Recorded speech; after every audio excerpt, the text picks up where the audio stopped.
Pagkatapos niyang kumanta, masigabong palakpakan ng namayani. May ilan pang kumantang tauhan hanggang sa magsimula na ang sayawan. I gotta go home, paalam niya kay Mark. Tila paliit ng palit ang distansya sa pagitan nila. Ayaw na niya nang nangyari sa kanya, ng epekto nito sa kanya. Alam niyang sineseduce siya nito at malapit na siyang bumigay. Ayaw na niyang hanapan ng paliwanag ang nangyayari sa kanya.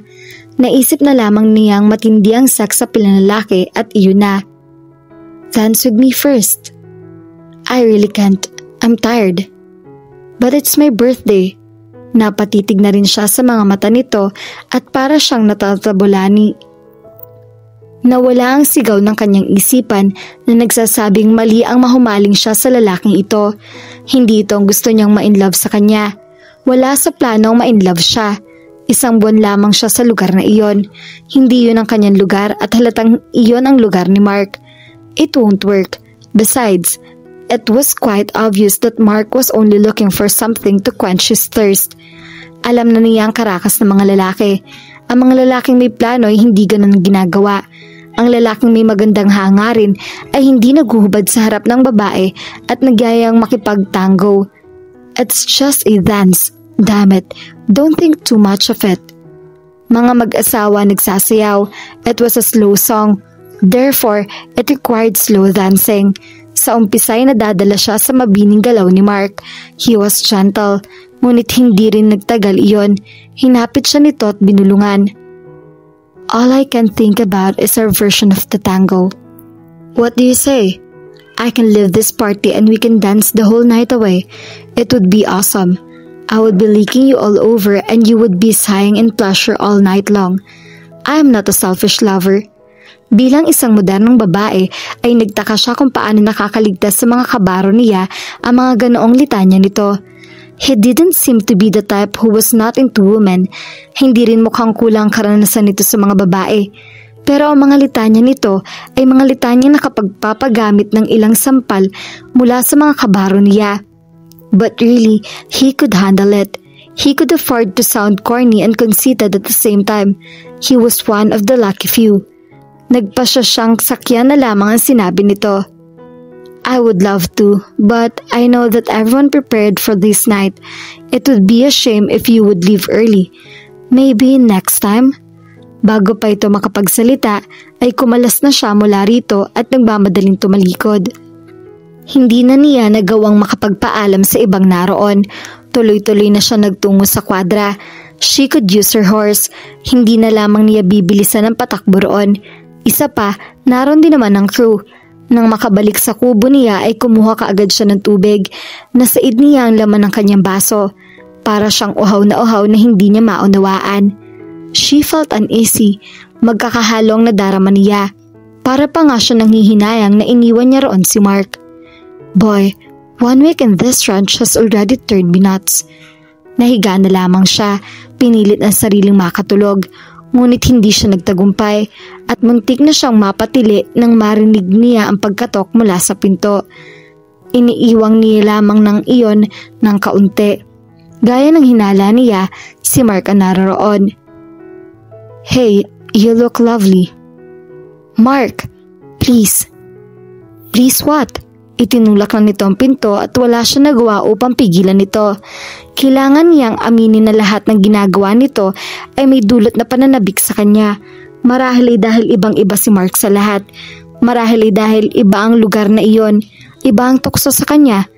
Nabasa niya minsan sa isang artikulo na may kung anong kakaibang dating ang mga lalaking estranghero sa isang babae. Ganon din naman ang isang lalaki.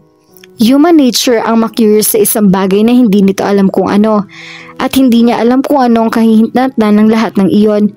And she was excited to find out. She wanted to solve this puzzle, this Mark puzzle, for he was a puzzle to her. Ayaw lamang niyang aminin. Gusto niyang malaman kung ano ang kabuuan nito, kung bakit kakaiba ito, kung bakit tila hindi magaan ang kalooban nito sa kanya. Can this rough man be gentle? Or would he remain wild and untamed? Wala na itong sinabi sa kanya. Basta na lamang hinagkan nito ang mga labi niya. It was a gentle kiss. Hindi niya inaasahan iyon, ngunit masarap sa pandaman niya. until his lips began to get wild. Hindi pa man niya alam ay nasasakop na siya nito. She immediately decided she was going to enter uncharted territory. Bahala na. She would just look back at that one day and tell herself she enjoyed the ride. Hindi pa man nagsisimula ay nag-e-enjoy na siya. The man was able to bring out colorful sensations from within her just by kissing her. She was excited to find out what sensation he would bring by touching her. Isinandal siya nito sa pader. Ang mga kamay nito ay nagsisimulang maging mas mapangahas. There was touching and rubbing involved. And yes, soon there came licking. Mababalo na siya sa mga sensasyong nadarama niya. Iyon ang ipinako ni Mark. Natuklasan niyang may isang salita pala ito. She just closed her eyes and let him do all the work. Gustuhin man niyang ibalik dito mga ipinapadama nito sa kanya ay tila ayaw nito. Sa tuwing sasambitin niya ang pangalan nito at kikilos upang mahaplos ang balat nito ay ibinababa nito ang kamay niya at sasambiting, "Stay put there." Kaya hinahayaan na lamang niya ito. Later, he was kneeling in front of her. He held her leg and put it over his shoulder. "Mark." "Lovely." Muli ay napapikit na lamang siya. It seemed he was so eager to give her pleasure until she felt like she was going to explode, and it felt like she did. Halos tumirik ang mga mata niya sa nakakabaliw na sensasyong iyon. Muli ay natawag niya ang pangalan nito. "I love it when you say my name that way." Nito na bibahagyang ngiti sa mga labi habang patuloy na hinahagod ang kanyang buhok. "What about you?" Hinahapong sambit niya. Tumawa ito. "What do you think that's it?" "No, but don't worry. I got a feeling you can take care of me." Siniil nito ng halik ang kanyang mga labi. Saka muling naging malikot ang mga kamay nitong nagsasaliksik sa kabuuan niya. And when she felt like she was going to explode once again, their body joined together. Nakagat niya ang balikat nito sa sakit na nadarama niya. It was her first time. It shouldn't be, considering the number of men she had dated, but it was. Siguro sa likod ng kanyang isip ay naroon at nanatili ang mga pangaral sa kanya ng kanyang mga magulang at kapatid na kakatuwang sa pagkakataong iyon ay nalimot niya. "Are you alright?" "Perfect." Bulong niya. Gusto niyang ituloy nito ang ginagawa sapagkat tumigil ito at nabahala siya.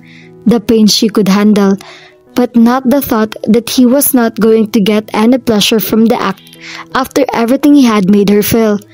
No way, ngunit mukhang ibig na talaga nitong tumigil. Naghiwalay ang mga katawan nila. Pumihit siya at ito ang napasandal sa dingding. "Why stop? You're in pain." "Pain? It's such a strong word. I'm not in pain and I want you to go on. If not, I would make you. Either way, this thing is pushing through." Ngumiti ito. "Alright, your wish is my command." She felt his hand over her buttocks. Sa pagkakataong iyon ay naging higit na maingat ito. She was just looking at his face while he was thrusting deep. She was overwhelmed by an emotion new to her. Hindi naging ganap na malinaw sa kanya kung ano ang emosyon na iyon. Basta kung ano man iyon, ay siyang nagiging dahilan upang mamasa ang mga mata niya. It was crazy. Ayaw niyang makita ni Mark iyon dahil baka maisip pa nitong nababaliw na siya. Hinaplos nito ang mukha niya, dahilan upang lalong mamasa ang mga mata niya. Niyakap na lamang niya ito ng mahigpit. Di naman ang maigi ang pag-iisa nila. At para sa kanya, hindi lamang isang pisikal na pagsasalo iyon. It was something else. It was a beautiful union of souls.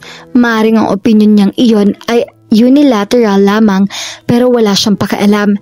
As far as she was concerned, she had found a deeper meaning to all that. Something that she knew she would never forget. "Tara," maya-maya sabi nito. Niyakap siya nito na mahigpit, saka hinawakan ang gilid ng kanyang ulo. Pakiramdam niya ay umakyat sa kanyang taingang puso niya. Dinig na dinig niya ang pagtibok niyon. Malakas at buhay na buhay. Maikli pa rin ang pagitan ng kanyang paghinga. She was sweating all over. How sweet it was and how wild still. He afterglow of the act. Walang salitang pinangku siya nito patungo sa kanyang kama at maingat na ibinabaroon. Gusto sana niyang magkausap sila tungkol sa kahit anong bagay lamang. ngunit nagsimula na itong magbihis. Where are you going? Back to my party. You rest now. Tuluyan na itong umalis at siya naman ay nakitatagalgal lamang sa pintong nilalabasan nito. It would have been so much better if he stayed.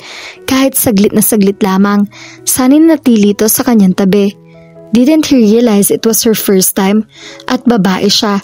Gusto niyang kahit paano hindi niya madama ang tanging pakay nito sa kanya, bagaman dapat ay naisip na rin niya iyon. He's still a jerk, but what an amazing love is he. Pilit na lamang niyang kinalimutan ang pag-alis nito. Baka naman masyado niya siyang umaarte, palibhasa ay hindi siya sanay sa ganoon. Siyempre nga naman ay may pagtitipon para dito. Kailangang naroon nito. Baka kinabukasan ay mag-uusap pa sila. Pumikit na lamang siya at nakatulog na. Nang magising siya kinabukasan ay bahagya ng maliwanag sa labas.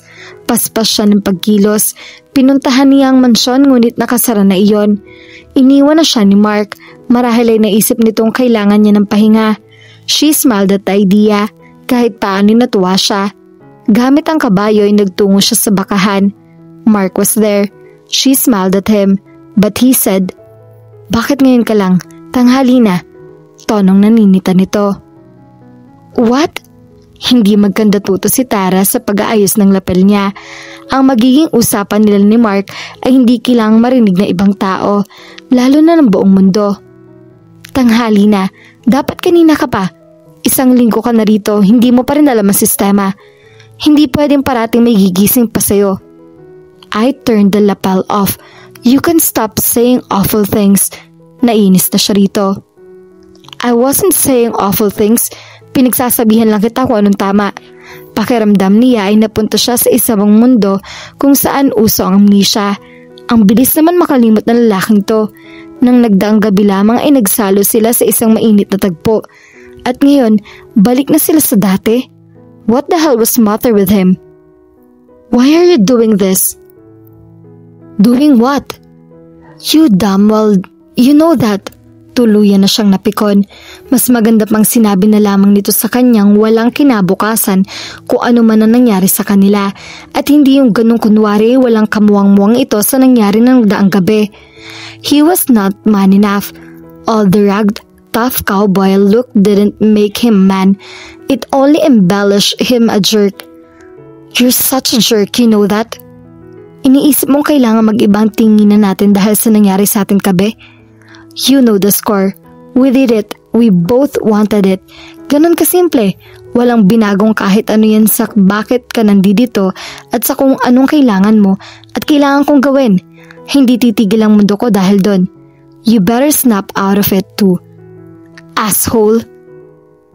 Calling my names won't change a thing. Iba ang trabaho, iba ang usapang kama. It hurt to hear him say that. Usapang kama? Ang relasyon nila ay hanggang kama lamang. Nakapagtatakang nasasaktan siya. Kung tutuusin ay sino ba ito? Tama lang naman ang naakto nito. Kailangang umakto rin siya ng ganoon. Na walang kahulugan sa kanyang lahat. Kung hindi ay talong-talo siya. Ganong malinaw na walang kahulugan dito ang lahat. At ano naman ang inaasahan niya sa isang tulad nito? San man ito magtungo ay mananatiling asshole ito. Mas maganda pang parati na lamang itong manatili sa rancho na iyon. At tama ito na kung ano man ang mayroon sila ay hindi na kailangan palawakin pa. It would remain on her bed. Doon lamang ang lugar niyon. Fine. Ano bang ipapagawa mo sa akin ngayon, senyor? Marami. Tinawag nito ang isang tauhan nito. Pinasama siya nito sa lalaki. Mukhang gusto lamang siya nitong palayuin sapagkat pinasama lang siya sa mga bakang dadalhin sa damuhan. May iba-ibang klasifikasyon ng mga baka roon. May ibang espesyal na maliit ang kinakain, mayroon din namang dinadala lamang sa damuhan. Kadalasan ay iyong matatanda na. Sige ma'am, ako na ang bahala rito. Kung gusto nyo, mamasyal na lang po kayo. Mayroon pong ilog sa banda roon. Napakalinis po roon. Hindi naman kayo maliligaw. Pinalagyan po ng senyor ng hagdang bato ang pababa roon. Hindi siya tatanggi sa ganong alok. Iniwan na niya ang kasama niya at hinanap ang ilog. Kasama niya ang crew. Minsan ay gusto niyang kausapin ng mga ito pero walang kwenta dahil hindi rin sasagot ang mga ito. Matagal bago niya narating ang ilog. Ang banda roon na sinabi ng kasama niya kanina ay malayo pala. Ganun pa man ay natuklasan niyang totoong mayroong sementadong daan pababa ng ilog. Matarik iyon ngunit madaling babain dahil sa hagdan. Nang makita na niya ang ilog ay ganun na lamang ang katuwaan niya. It was heavenly.